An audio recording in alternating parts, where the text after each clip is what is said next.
नमस्कार साथियों। तो आज है 25 जनवरी 2025। ऑनेस्टली से बाजार की सेंटीमेंट लास्ट 4 महीने से बहुत ज्यादा वीक रहा। अब देखिए, इसके पीछे बहुत सारे वजह हो सकता है। अगर मैं सच में गिनने बैठूं ना, ये वीडियो उसी में निकल जाएगा। फिर भी देखिए, आप लोग के लिए कुछ एग्जांपल मैं आपको देना चाहता हूं। देखिए, सबसे पहले देखिए, बहुत सारे जो ब्रोकरेज के अकॉर्डिंग, बहुत सारे एक्सपर्ट के अकॉर्डिंग, लगातार भारत की जो कंपनीज है, Q1, Q2, Q3 भी देखिए कुछ खास नहीं हो रहा है। अर्निंग के अंदर ड्रॉप हो रहा है, खास करके बड़ी कंपनीज की। तो ये एक बड़ा वजह हो सकता है। दूसरा, अगर हम बात करें जो इंपॉर्टेंट मैक्रो डेटास, जैसे कि भारत की जीडीपी ग्रोथ रेट लगातार ड्रॉप हो जाना। कहाँ इसके पहले आप सोच के देखिए, फाइनेंशियल 24 पे मतलब 8%, 7.5% के नीचे ही नहीं आ रहा था। रिसेंटली आप देख लीजिए कहां से कहां पहुंच गया। या हम बात कर सकते हैं सीपीआई इन्फ्लेशन की, जहां चुनाव की रिजल्ट आउट होने से पहले हमने देखा भारत की सीपीआई इन्फ्लेशन जो आरबीआई की टॉलरेंस लेवल 4% के नीचे था, आज देखिए 5.5% के आसपास। इवन कुछ महीनों पहले तो 6.21% पहुंच गया, जो कि लास्ट कुछ महीनों की टॉप में पहुंच गया था, है ना। तो ये कुछ मैक्रो डेटा वीक रहा। बहुत सारे एनालिस्ट का मानना ये भी है कि देखिए, सेबी द्वारा जो रिसेंटली एफएनओ सेगमेंट के ऊपर रूल्स एंड रेगुलेशन के ऊपर और ज्यादा टाइटनेन किया, उस वजह से भी हो सकता है। बहुत सारे एनालिस्ट का मानना यह भी है, रिसेंटली जो यूनियन बजट में हमने खास करके देखा, long term capital gain tax, इसके ऊपर बड़ा बदलाव किया। Short term capital gain tax, इसके ऊपर भी बड़ा बदलाव किया। इस वजह से भी हो सकता है। खैर, वो तो अलग मुद्दा है। बट ये जो लगातार भारत की बाजार में, या बोल सकते हो कि हमारे पोर्टफोलियो के अंदर गिरावट हो रहा है ना, इसको अगर रोकना है, इसका एकमात्र उपाय दोस्तों, सामने एक हफ्ता बाद यानी फिर से एक और यूनियन बजट में अगर फाइनेंस मिनिस्ट्री के द्वारा कुछ बड़ा बदलाव हुआ, तभी जाके पॉसिबल है। अदरवाइज लगातार जो एफआईएस द्वारा यानी फॉरेन इंस्टीट्यूशनल इन्वेस्टर्स द्वारा सेल ऑफ चल रहा है, वो दोस्तों आगे भी जारी रह सकता है। आप देख लीजिए, बीच में कुछ हफ्ता दिसंबर की पहले 2 हफ्ता हमने देखा था, और उस टाइम पे बाजार भी थोड़ा बहुत ऊपर पहुंच गया था। उस टाइम पे थोड़ा सा इनफ्लो हुआ था फॉरेन निवेशक द्वारा। अदरवाइज आप देखिए, सितंबर के बाद से, सितंबर हो गया, अक्टूबर हो गया, दिसंबर पे फिर से वही आखिरी 2 हफ्तों में फिर से सेल ऑफ हुआ। जनवरी के महीना आपके सामने है, नया साल पे फिर से सेल ऑफ चल रहा है। अब देखिए, बजट क्या होगा, कैसा रहेगा, क्या चेंजेस होगा, वो तो खैर आपको एक हफ्ता बाद ही मालूम पड़ेगा। मतलब आज सैटरडे, नेक्स्ट सैटरडे 1 फेब के दिन। पर उसके पहले ना, बहुत सारे अलग अलग सोर्स की तरफ से, मीडिया की तरफ से कुछ अनुमानिक हिसाब लगाया जा रहा है कि अब कुछ पॉसिबल चेंजेस हो सकता है, जो कि आपके साथ मैं शेयर करना चाहता हूं। फटाफट आप देखिए। तो सबसे पहला जो ये न्यूज आया है, आप देख सकते हो इकोनॉमिक टाइम नाउ की वेबसाइट पे, आज की डेट पे 25 तारीख डेट है, दोपहर 12 बज के। तो न्यूज की headline, budget 2025, no tax for annual income up to ₹10 lakh. क्या सच में ये पॉसिबल है दोस्तों? ये मैं आपको पूछ रहा हूं, आपसे पूछ रहा हूं। New 25% tax slab for this income group, जो कि आगे हम जानेंगे नीचे, ठीक है। अच्छा, सबसे पहली बात देखिए, अलग अलग जो न्यूज वगैरह आता है ना, इसका सोर्स क्या होता है, सोर्स जानना बहुत जरूरी है।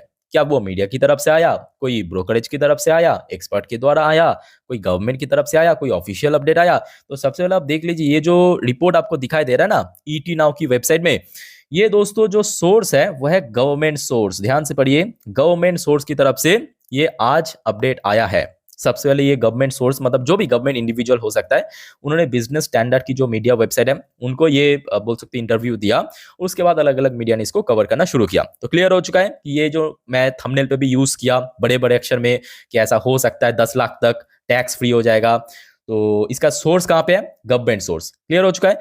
अच्छा, गवर्नमेंट जो इंडिविजुअल सोर्स है, इनकी तरफ से एक्चुअली क्या कहा गया है, अब मैं आपको थोड़ा पढ़ के सुनाता हूं। ये वाला पैराग्राफ देखिए, नोटिस कीजिए। We are evaluating both options. कैसा option? If our budget allow, अच्छा अगर बजट अलाउ करता है, we may implement both measure, जैसे making income up to 10 lakh tax free. Properly यहां पे मेंशन किया, गवर्नमेंट सोर्स की तरफ से प्रॉपरली मेंशन किया, making income up to ₹10 lakh tax free. उसके बाद देखिए, इंट्रोड्यूसिंग 25% टैक्स स्लैब, किसके लिए? 25% अब टैक्स स्लैब किसके लिए? जिसका इनकम 15 से 20 लाख। तो उसके पहले जिनके इनकम 10 से 15 लाख के भीतर, तो अलग अलग स्लैब हो सकता है, 5%, 10%। वो तो खैर आपको बजट के दिन ही मालूम पड़ेगा, मतलब एक हफ्ता बाद, नेक्स्ट सैटरडे के दिन। बट अगर ऐसा हुआ ना, आई थिंक कि बहुत सही रहेगा, बहुत बढ़िया रहेगा, बहुत सही रहेगा। खास करके देखिए, एक तो जो इंडिविजुअल इनकम इंडिया के अंदर बढ़ाना चाहिए, पर कैपिटा इनकम बढ़ाना चाहिए। तो ये एक बड़ा बोल्ड स्टेप हो सकता है अगर सच में ऐसा हुआ। अब देखिए, ये तो एक एक्सपेक्टेशन है, या आप बोल सकते हो कि गवर्नमेंट सोर्स की तरफ से आया है, ना भी हो सकता है, कुछ भी हो सकता है।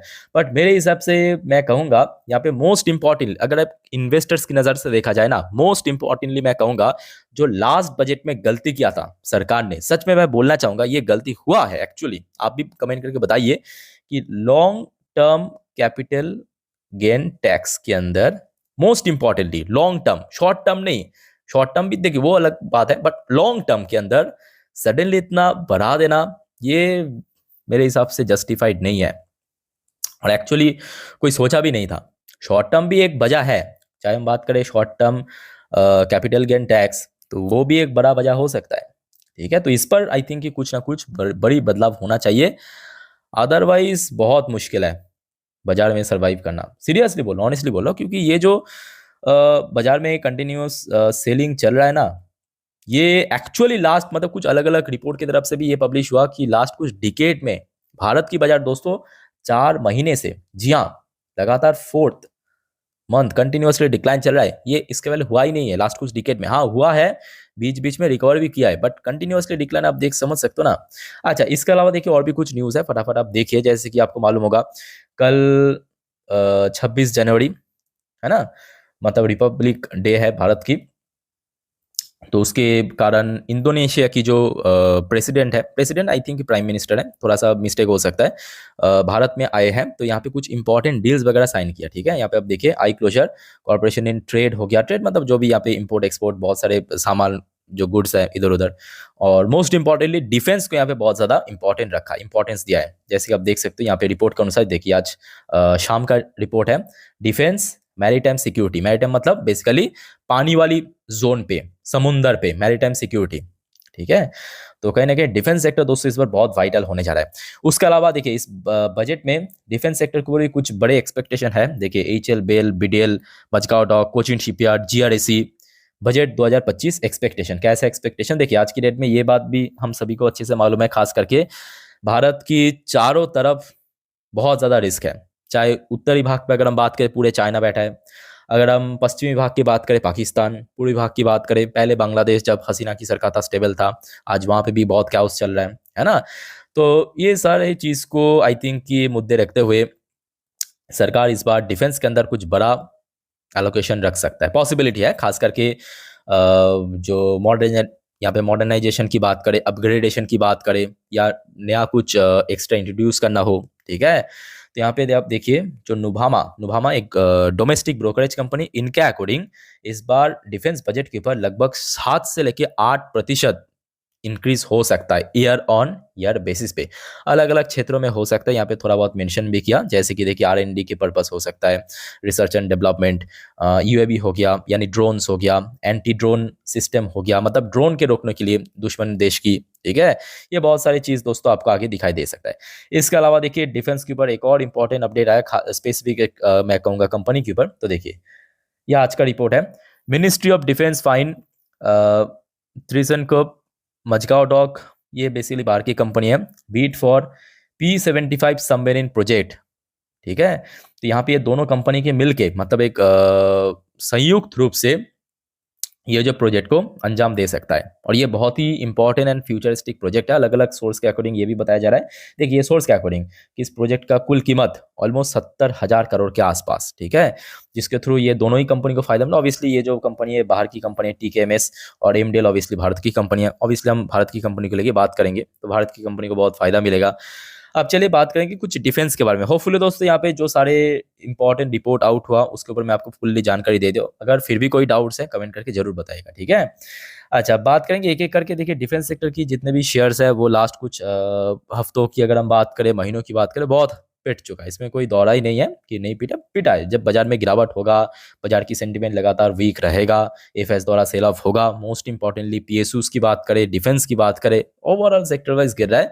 चाहे यहाँ पे HL की बात करें, बेल की बात करें, चाहे कंपनी कितने भी अच्छा अर्निंग के अंदर ग्रोथ रख दे, कोई फर्क नहीं पड़ने वाला है ना।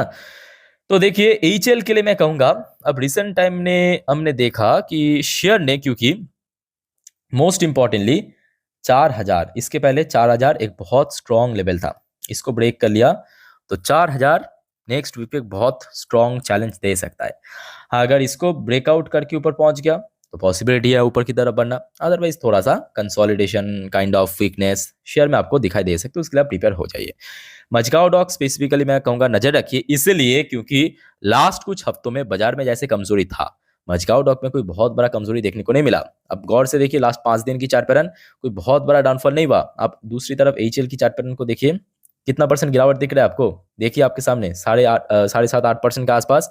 बट मजगांव डॉक में कितना गिरावट हुआ, 2-2.5%। मतलब बाकी जितने भी डिफेंस कंपनी उसके अकॉर्डिंग बहुत ही कम गिरावट दोस्तों मजगांव डॉक में हुआ। उसके पीछे मेन रीजन देखिए, यहाँ पे ये सबमेरिन कोर प्रोजेक्ट था, ठीक है। एक्चुअली अलग अलग सोर्स की तरफ से भी न्यूज आ रहा था। तो मजगांव डॉक मैं कहूँगा एक अच्छी पोजीशन पे है, बट इमीडिएटली 2500 मतलब 2500 एक अच्छा चैलेंज दे सकता है। बाकी बात करें भारत डायनामिक, ये भी देखिए रिसेंटली थोड़ा सा रिकवर कर गया था, बट फिर भी देखिए 6-6.5% के आसपास गिरावट हो भी चुका है, ठीक है। तो रिसेंटली जहाँ पे बार बार रिजेक्शन हुआ यानी 1300 के आसपास, ये दोस्तों नेक्स्ट ट्रेडिंग वीक पे एक अच्छा चैलेंज दे सकते हैं, तो इसको भी नजर रखिए। लास्ट एंड आखिरी शेयर मैं कहूँगा पारस डिफेंस, जो कि रिसेंटली बहुत बढ़िया काम किया और खास करके लास्ट एक हफ्तों के अंदर गिरावट नहीं हुआ, मजगांव डॉक तरह फुल स्टेबल है। अब इसके पीछे बहुत सारी वजह ये भी है कि देखिए रिसेंटली डिफेंस मिनिस्ट्री की तरफ से एक मशीन गन के ऊपर, याद है ना मैं आपको शेयर भी किया था इसके पहले, लगभग 2 हफ्ता पहले की बात है, मशीन गन के ऊपर कंपनी को लाइसेंस मिल गया मैन्युफैक्चर करने के लिए, जो कि काफी ज्यादा डिमांडेड प्रोडक्ट है, ठीक है। तो इसको भी मैं कहूँगा नजर रखिए। एनीवे दोस्तों देखिए, इस टाइप की बहुत सारे रिपोर्ट सोर्स के थ्रू, मीडिया के थ्रू रिपोर्ट आता जाएगा, डेफिनेटली मैं आपको शेयर कर दूंगा। अब बात यह है कि इस बार बजट में एक्चुअली अगर मैं कहूँ ना ऑनेस्टली से, कि अगर बजट इस बार मार्केट को इम्प्रेस नहीं कर पाया तो ये कुछ भी नहीं है। ये 4 महीनों पे गिरावट आपको दिख रहा है ना, लगभग 12% का अराउंड, देखिए 12% के आसपास, ये कुछ भी नहीं है। आराम से और 10% गिर सकते हैं, इसके लिए भी प्रिपेयर हो। बट हाँ, इस बार बजट अगर बढ़िया निकल गया ना, बढ़िया निकल गया तो जितना गिरावट हुआ उससे दुगना तो रिकवर भी कर जाएगा, इतना मैं आपको बोल सकता हूँ, ठीक है। बाकी दोस्तों आपका क्या ओपिनियन है, शेयर कीजिए कमेंट बॉक्स में कमेंट करके। फिलहाल इस वीडियो को वाइंड अप करता हूँ, मिलते हैं नेक्स्ट वीडियो पे। टेक केयर, बाय बाय, जय हिंद।